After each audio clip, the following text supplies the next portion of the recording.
Hey Thinksters, what's up? It's Adam, and in today's video, I'm going to be teaching you how to create animations with Matplotlib. So, it is quite straightforward to do so, however, it can be a bit tricky to create Matplotlibs when you do them for the first time. For one thing, there is no consensus for the best way to create them. There are several different ways you can do it, and all of them work. In this article, I'll show you some of the most common methods, and moreover, some of the things that you do to create animations in Matplotlib you don't do for any other types of plots. So therefore, it can be a bit odd as you're trying to remember things just for a specific example. So animations are really useful, incredibly powerful, especially if you are a data analyst, BI developer, and you're telling your stories through data. Animations are amazing. We humans love video, so getting something that we can watch will just really grab our attention, and I think it makes your point hit home really well. So the first thing to do when you are creating animations is also, in my opinion, the hardest thing, and that is just coming up with an idea for it. So this article covers the basic ideas for line plots, and I may do a more advanced article in future, such as scatter and 3D plots, but once you understand these overarching principles, you can animate any other plots pretty easily. So there are two classes you can use to create animations. One of them is called Func Animation, and the other one is called Artist Animation. Most people use Func Animation, and I will focus on that in this article. One reason so Func Animation, as you can tell by the name, it works by calling a function repeatedly. And an artist animation, you may not have heard that word artist before. An artist in Matplotlib is anything that is put on an axis object. So it could be a legend, it could be a line, it could be some scatter points, whatever. And an artist animation repeatedly, basically if you have 100 images and you want to kind of stitch them all together and make them into an animation, Matplotlib saves those 100 images in memory before creating the animation. So therefore, people say that artist animation doesn't scale as well as Func Animation because of memory issues. So when we're using Func Animation, we're going to define a function. Usually we call it Animate, and Matplotlib is going to repeatedly call that to create the next frame or image. So if you are familiar with videos at all, you'll know that there's a certain frames per second in a video because we humans need at least 24 frames per second in order for the eye to think that it's actually real life movement rather than, a series of images coming after each other. So we'll come back to this idea of frame later. But there are 7 steps you need to follow to create an animation with Func Animation. So first one, already mentioned, have a clear picture in your mind of what you want the animation to do. Number 2 is import the standard modules and Func Animation, unsurprisingly. Then the third one is a bit unusual. We will get back to it in more detail later, but we're going to set up the figure, axis, and line objects. Now that third bit, line objects, is something you probably haven't done before. Number 4, we're going to initialize our data. 5, we're going to define the animation function. 6, pass it all to Func Animation. And then 7, we can finally display or save it. In this article, I'm going to be creating a sine wave that Matplotlib draws for us. So it's going to look like, let's scroll down and see it. It's going to look like this. So it's like someone has drawn this sine wave on a whiteboard or something like that. And there's many different things you can do with animations. They can be so complicated. I could easily write probably a 5,000 word article on it, but we want to keep it simple so we can get you up and running as quickly as possible. So also be aware, it may look a bit strange when you first read this code. I would recommend going through it a couple of times so you get comfortable, and of course, practicing yourself. So here we go. First step is the standard import. So we're going to import NumPy and Matplotlib under their standard aliases. And then from matplotlib.animation, import Func Animation, which is quite a nice, easy one to remember. Number 2 is we're going to set up an empty figure, axis, and line object. So figax is plt.subplots, very standard, very common when you are creating any kind of plot in Matplotlib. If you've never used plt.subplots before, I recommend you check out my article I wrote on this. really, really, really important to be able to use subplots, because you can just tell so much more of a story if you can put more than one axis object on a figure. So each of these graphs is on an axis object.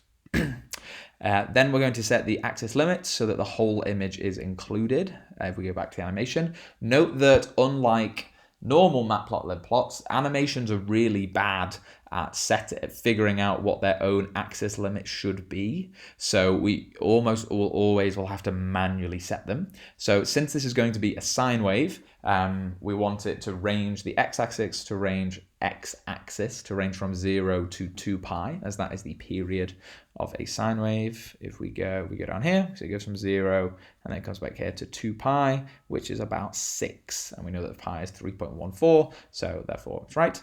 And then the y-axis, we're going to go from -1 to 1, because again, that's the range of the sine wave. But you'll notice that these actually I've added padding to each of these. So this is actually minus 0.1, and then 2 pi plus 0.1, and then the y-axis limit is going to be minus 1.1 and then positive 1.1. That's because if you set them to the exact values, it doesn't look as nice, because the extreme limits are basically cut off. So just adding that bit of padding makes it so that you can see everything nice and easily. And then the final step is we're going to draw a blank line. So we're going to do line comma equals ax.plot, and then just pass it to empty lists. So first off, we're doing line comma equals. Why is there a comma after that? What does that mean? So when the plot method returns a tuple of line objects, and we actually want access to this line object, and therefore we need to unpack the tuple. So the way to do that, since it's just one, we've just plotted one line, it's only going to have one line object in it, so we just add a comma after it to unpack it. Second of all, why are we even drawing a blank line in the first place? Well, we are animating this line. We are changing it. It's going to be like a little video. So on each frame, the line is going to be modified slightly. And if we are modifying something, it first needs to exist for us to be able to modify it. So therefore, we have to draw a blank one to start with. And then Matplotlib, of course, draws this figure for us. It goes from 0 to 6, and then from -1 to 1, and then a bit of padding around the edges as well. So did I run this? I did now. Great. Next one we're going to run is this. We're going to define the data. So it's one sine wave. So the x is just mp.linspace from 0 to 2 pi. And we're going to put 50 in here, make it of length 50. This is actually the default for mp.linspace, but I will get back to later why I've explicitly stated that. And then in order to create our sine wave, we can just use NumPy broadcasting and just do mp.sinex to have our y. If you're familiar with either mp.linspace, I've written an article about that. Basically, linspace stands for linear space, and if you give it a start and stop value, it will create a NumPy array with numbers ranging from 0 to, well, in this case, from 0 to 2 pi, and all of the numbers in the array will be equally spaced. There will be a linear space between each of them, and there will be, in this case, 50 in total. Broadcasting. Chris, the creator of Thinkster, wrote a brilliant article about this, and that basically allows you to do mp.sinex and apply the sine function to x straight away, just in one line. Number fourth step is we're going to define the animate function. Now, it doesn't have to be called animate, but it often is. And it accepts one argument, I, and that is the frame that we're going to be working with. So basically, like I've said before, coming back to this idea of a video, if you have this animation is going to be made up of multiple frames put together. So the first frame will be frame 0, going, and then 1, and then 2, and then 3, and then 4. In the same way that if you have a range function, it ranges from 0 to whatever it is, n. So for I in range 10, if we print I, we'll get 0 to 9.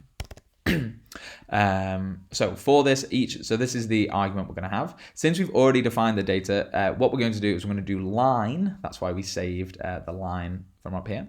Line.setData. And it's hard to describe what this function does without just saying the words, in that it sets the data, it puts the data in those positions on the line. And you would only ever really use this with animation. And I'll get back to in a second why we would do this rather than just drawing the plot using something like ax.plot. Instead. And that it is definitely possible to do animations using like ax.plot like this, but the proper way is to do it like this. So we're going to set the data, and then since x and y are lists of the same length, we're just going to select the first I elements from each of the x and y, and using slicing and then it will give us that nice drawing image. Then we have to do return line, and again note that there is a comma after line. That's because it needs to return a tuple, it needs to return an iterable, and so adding a comma after line makes it an iterable. We could also wrap kind of square brackets around it instead. However, very common practice, just I imagine because it's easier, is just add a comma right after it. So now we've defined this. Let's see, how about, yeah, cool. We pass everything to func animation. So we call it anim and assign it func animation. We pass the figure, we pass the animate function, and then we set 3 different keyword arguments. These are the ones that you will see most of the time. There are some more, but there's no space to cover them in this particular video. So the first one is frames, and that, unsurprisingly, is the total number of frames that you want for your animation. Since we are going through the list, we want the total number of frames to be the exact same number as the length of the list. However, I found that, one thing, frames works very similar to the range function. So again, like we did for I in range 10, it goes up from 0 to 9. I will go from 0 to 9. And the same, again, if you put frames equals 50, it will go from 0 to 49. Now, this shouldn't be a problem because we're indexing on a list, and it only has up to range. X has 50 elements, which could be accessed via slicing, doing like X 0, that's the first element, and then X 49 is the last element. And if we try and do x50, it actually gives us an error.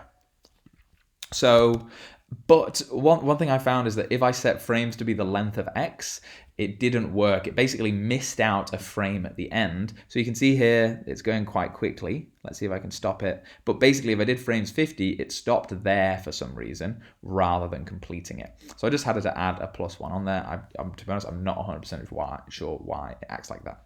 So frames is that. And then the interval is the time in milliseconds that Matplotlib waits before drawing the next frame. I found that 30 milliseconds works quite well if you put, just as a general rule, if you set interval equals 1000, then it will update every single second. And the lower the number your interval is, the faster your animation will be because there is less time in between each one. So just play around with that. Different animations will require different ones, but 30 works well as a general rule. And then finally, we're going to set blit equals true. Now, this isn't strictly necessary to do for this particular animation because it's quite a small one. But what this does is Matplotlib only draws parts of the animation or parts of the line that have changed when we set blit equals true. And if you have blit equals false, then it will redraw the entire plot every single time. And one thing to note is that if you have, so that's really important, if you have a massive animation, blit equals true will save you loads of time because it would be really, really, really memory intensive and would take ages for your computer to create a humongous animation. Though, yes, note that when we set blit equals true, you must return something with the animate function, and that has to be an iterable. If you set blit equals false, you don't actually have to return anything from the animate function, and the animate what is returned by it isn't even used.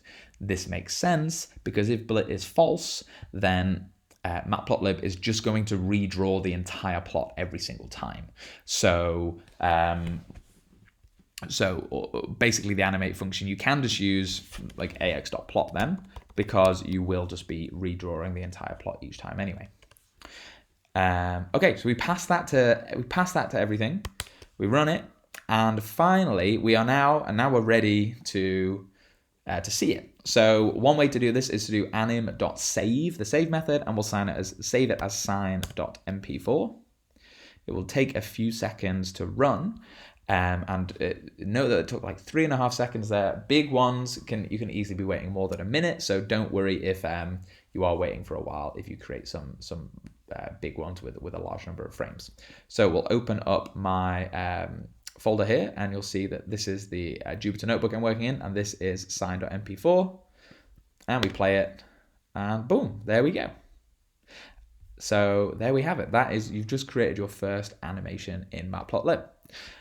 Don't worry though if this caused an error for you. Everything else above should have worked fine. However, this stage may have raised an error, and that will be because you don't have the right libraries installed. So I'll show you what to install right now.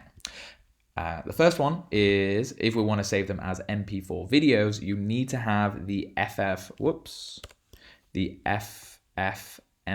library installed. So this is a super powerful command line tool, and you can download it from their official site, their GitHub, or if you use Anaconda, which I do, and I really recommend you do, you can just run conda install ffmpeg. And once you've done that, you can just run anim.save, give it a name, and then writer equals ffmpeg, and it will save your animation as the name.mp4 in your current working directory. But of course, you can pass a path here instead if you wanted to save it in a particular folder or wherever you want. Note though that the default writer is ffmpeg, and so you don't actually have to explicitly state writer equals this if you don't want to. Another option is we can save our animations as GIFs. So to do that, you need to first install the ImageMagick library. Again, another really, really powerful command line tool, and you can download it from their official site, GitHub or Anaconda. And once you've done that, it's very, very similar. Anim.save, name.gif, obviously don't write .mp4, and writer equals ImageMagick. And notice that magic has a K at the end. So we'll now run the exact same command. We'll wait a few seconds. And there we go. So note that that took almost a second longer this time. And we can see it's in here. Well, I'm on a Mac, so it's not very good at this. So I have to press spacebar. And now we see we have a GIF, and it will just play on repeat. Wonderful. Okay, now you might be thinking, Adam, this is all great, but I like writing code in Jupyter Notebooks. Why do I have to keep saving it and opening up my file explorer? Well, I'm glad you asked. But before we dive into that, I want to make something clear that both ImageMagick and ffmpeg are command line tools. They are not Python libraries. So you cannot install them using pip. Do not install them using pip. If you have a quick Google, you'll find some, if you Google like Python ffmpeg or something like that, or pip install ffmpeg, you'll find some Python wrappers for these libraries, but that isn't what you want. You need the actual real command line tool libraries installed. So I would only recommend installing them in the ways that I recommend up here. All right, let's dive into Jupyter Notebooks. So unfortunately, if we just write anim like that, it just produces a func animate, it just produces some text, which isn't very helpful. And this is if you use the default settings in Jupyter Notebook, which is Matplotlib inline. And you have a couple of options if you want to actually display them in your Jupyter Notebooks, which you can see it is possible to do right here. The first one is to change the backend from Matplotlib inline to Matplotlib notebook. And the second one is to change the plt.rc params dictionary, and I'm going to show you both of them, and I'm going to tell you which one I think is the best. So one thing you need to do though is to change the backend. You need to restart the kernel, and yep, it's restarted, and then you have to run this at the top of your notebook, and then I've got to go back and rerun all this code, and you'll see that as soon as I do this, the it's different. The axis is different. We've got this huge window. We've got this button up here. We can see if we move the mouse. Whoa.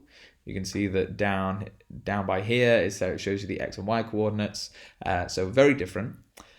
Let's just quickly run all these things. We've got anim here, and now we're going to do anim. Oh, whoops. How do I? Yeah, for some reason, it gets displayed on here. I'm not 100% sure why, but I guess this is the figure that we wanted to animate, so there it is. This is already the one that we're talking about. So you can see it runs okay, but it's a bit laggy. It's definitely not as smooth as some of the other things we've seen before. Sometimes it can be really laggy, actually. I found this to be very, very temperamental. Note also that these buttons don't do anything. They don't control it at all. You can move around, which is pretty cool, actually. And then you can zoom in as well if you want, but then I can't, to be honest, I'm not sure how to zoom out. And then if you want to stop it, you can press this stop button, but then you can't turn it on again. You can only stop it and can't turn it on again. So I find this a bit annoying, and I find the size a bit too big as well for my personal taste. Now, you may love Matplotlib Notebook, and go for it if you do. I don't want to hate on it too much, but if you want to see a different way, let me show you how. So the other way, well, first off, I need to restart the kernel again to get back to Matplotlib Notebook, and we'll rerun these import statements, so it's a nice smaller size now. And the way I'm really quickly running these is I'm pressing Control. So I'm clicking into this code block, Control, Enter, and then it runs that cell for me. So other option is to change the plt.rc params dictionary. What does this mean? So RC params stands for Runtime Configuration Parameters. You will see this RC everywhere in computer science, and it is a dictionary that controls so many things under the hood of Matplotlib. So it controls font size, it controls whether axis labels are turned on and off, it controls the bit rate of the animation, it controls whether the mean line is drawn on with a box plot or not. So in this case, the default is false. It controls the default font size, which is 12, the font stretch, which is normal. And these are all the things that happen by default with Matplotlib. And if you can change these to be anything you want, and if you do, then it will affect every single plot. So it's really, really powerful to go in here and change them if you would prefer. And the one we care about is animation.html, which you can see by default is none. The other options, pardon me, it accepts are HTML5 and a JS HTML. One thing you can do is if you do animation HTML, and if you just change it, just set it to some random thing, you'll see you get an error. And then you'll be able to find out what are the acceptable values for it. So you can see it's not a valid RC, parameter. Have I done something wrong here? Animation.html.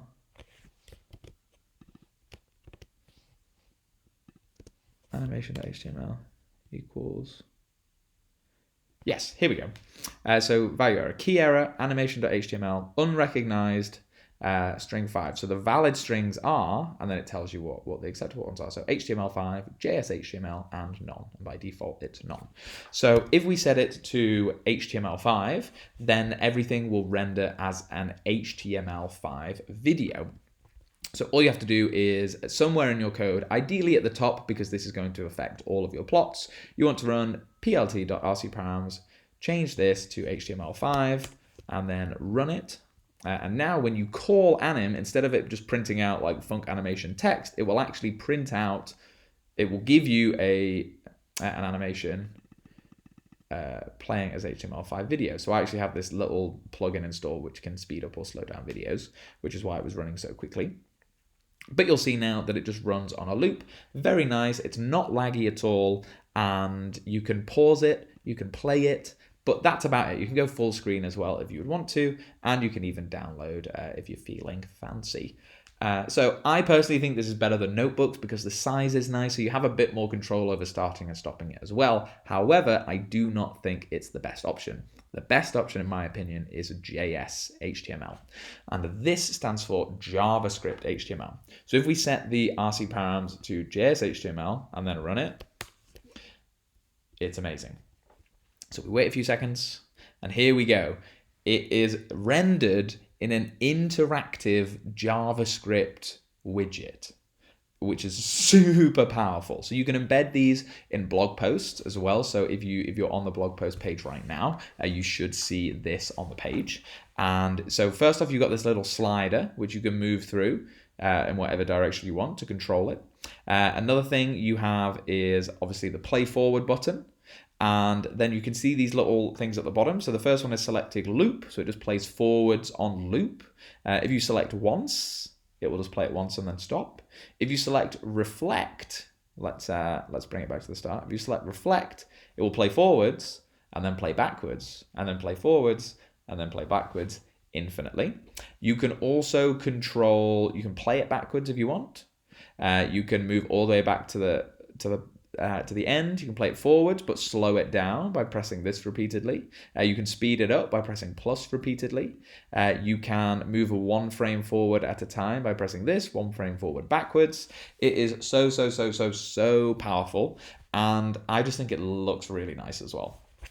So that is the one, unsurprisingly, that I recommend that you use. You can use it in Jupyter Notebooks. It gives you the most power, and you can embed it online as well. So that is it. That's how you create basic animations in Matplotlib.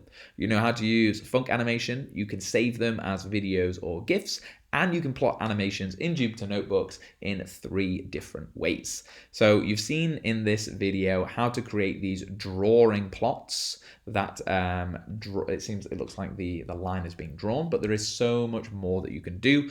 As I said at the start, animations are incredibly powerful and can really help you get your message across and convince business stakeholders or anyone that they should follow your data advice. So yeah, good luck. I will probably do some more tutorials on this in future because it is a really vital skill and really powerful that not many people know how to do. If you're saying to yourself, Adam, this was amazing, I absolutely love programming, I would love to be a programmer full-time, but I have no idea how to start, then do what I did. Chris, the creator of Thinkster.com, has a Python Freelancer course. If you click this link here, it will take you...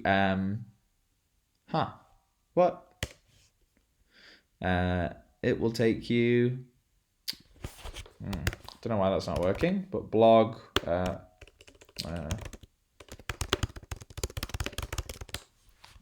Thinkster Freelancer course...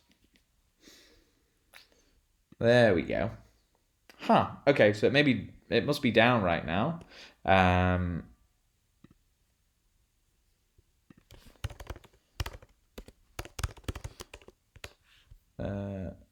do not have permission to access this document. So I'm not sure what, maybe there's some maintenance going on right now on Thinkster on something, though it seems to be working fine right here. So I'm not sure what's going on there, but if you love it, this is the course, if it comes back up, is what I actually did to become a Python freelancer. It's literally why I'm talking to you right now.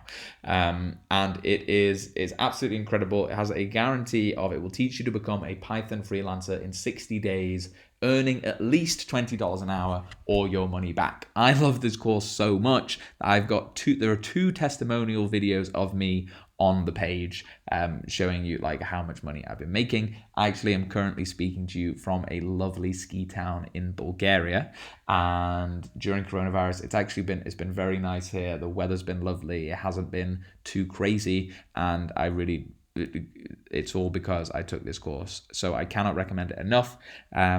Please do check it out, and if you like these videos, please subscribe and stay tuned for more awesome content coming your way soon. Thank you so much for watching, and I'll see you in the next one.